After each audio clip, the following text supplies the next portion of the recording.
Andy Puzder is with us, policy advisor for America First policies. What's wrong here? Are the Republicans just not selling, and President Trump just not selling it right? Well, it may be the Republicans not selling it. It may be the almost insanity on the left with Democrats with how they react to this bill. You've got Nancy Pelosi claims it's the end of the world. Kurt Eichenwald at Newsweek said America died.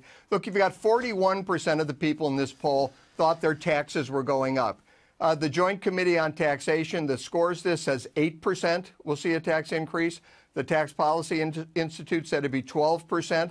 And those are basically rich people. Another thing that people in this poll thought was that 69% thought that the bill would benefit rich people. Well, it doesn't. It's not a sop to the rich. I don't know any rich people that think they're going to get a benefit, particularly people in high income tax states now think, they're going to be paying a greater percentage. So I think there's just a lot of misconception about the bill. It's been driven by a very, very effective campaign on the left to make it sound like something it's not. It's not a sop to the rich.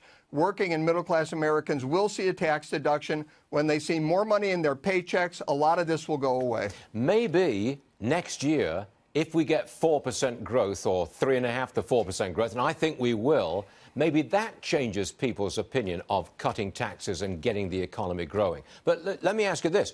Do you see, like I do, 4% growth next year?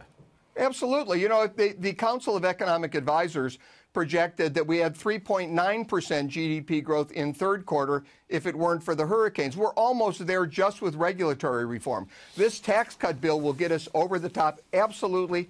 4% next year. Let's get the tax bill done and get the economy rolling again. This is a very, very positive bill. What President Trump's done, just the energy of his coming into office. I've heard talk about how Obama's trying to take credit.